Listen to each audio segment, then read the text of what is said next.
आ मैनू किसी मित्रे ने ना आ 2000 जेली दे दिता है, मैं विखा देना हुणे, पता नहीं 2 आके 2500 है। मैं जो खोलिया ना तो मेरे को जनाबे वाला हाल कोई आ वेखो आ किन्ने नोट ने सारे जेली, आ वेखो आ 2500 रुपया है। जो मैं राज खोलिया ना तो उत्ते होर ही कुछ लिखिया, की लिखिया मैं पढ़िया भी नहीं इन्ना। आंदा प्यारे बच्चे सबसे अच्छे। आ वेखो आहो को हाल है, मौलवियां नूं जेली दित्ती आउंदे ने। हुण बंदा पैसे कदे पंप ते देवे ते अगले आखना मौलवी जी कित्थों लै जे। अब हाथे ने मैं आ वेखो आवे इन्ने पैसे, मैं तो राजी बड़ा होया सा भी अज बाबा पैसे मिले ने।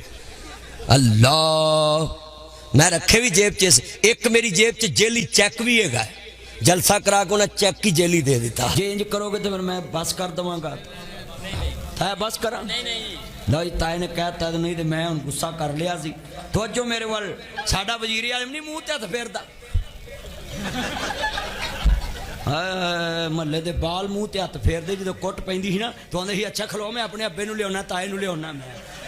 हाय हाय हाय हाय की बनेगा सरबरावां दा। तवज्जो रखो, गल बड़ी ईमान वाली। ऐना मजमा मेरे चन्न खड़े ने, मैनू बड़ा सरूर आ रहा है ना चन्ना च गुफ्तगू करन दा। इधर ब्लैक सूट मेरा चन्न, इधर मेरी मन। हाँ मैं वेंदा एक्सक्यूज मी मेरा चन्न, उन्होंने कह प्लीज विद नासर मदनी। कहते जिथे होवे एक कमला उन्होंने समझावे वेड़ा, जिथे होवे वेड़ा कमला उन्होंने समझावे केड़ा। इत्थे मां भी अन्नी, धी भी अन्नी, पुत भी अन्ना, अन्ना है जवाई। रब ने सानू भाग लाया को 9 भी अन्नी आई। इत्थे टब्बर ही अन्नियां दा कट, ते फिर करे की बंदा। ईमान ते है कोई नहीं। अच्छा बई ताड़े चीचा वतनी दे चौक केड़ा मशहूर है? कोई फुहारा चौक।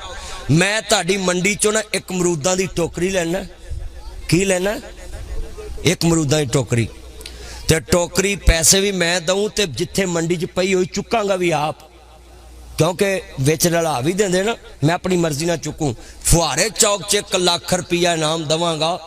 लान कर दिया जे नासर मदनी फलाने दिन आना है, मैं उधर पहुँच जावां, लोग कट्ठे हो जाएंगे, भाई लाख रुपया इनाम देना कादा, उत्थे दसांगा। टोकरी उत्थे रखी होएगी, अखबार उत्तों मैं लाऊं, पराली उत्तों मैं लाऊं, रस्सी मैं खोलूं, ते मैं पराली पुराली परा करके लान करूं फुहारे चौक के चीचा वतनी के गयूर मुसलमानों। ऐस टोकरी दे उत्ते जेड़े मरूद ने, जेड़े उतली तय च ने, वो थल्ली तय तक कढ़ के विखा दो, मैं लाख रुपया इनाम देना। ये तब्दीली लियाउण तुरे वो तुहाडे कोल 500 दी मरूदां दी टोकरी, एक जैसे मरूद नहीं कढ़ सकते। तुसीं आंदे एडा एडा वड्डा मुल्क तब्दील हो जाए। तेरी मरूदां दी टोकरी भरी भी मुसलमान ने, वेची भी मुसलमान ने, लियांदी भी मुसलमान ने, खानी भी मुसलमान ने। मैनू दस, एक मुसलमान एक मरूदां दी टोकरी एक जैसी लोकां नू नहीं दे सकदा। एडा वड्डा मुल्क किवें बदलिया? वो इत्थे दे भाई आंडे वापस करन जाइए ना भी गंदे, आंदा मैं विच वड़ के वेखिया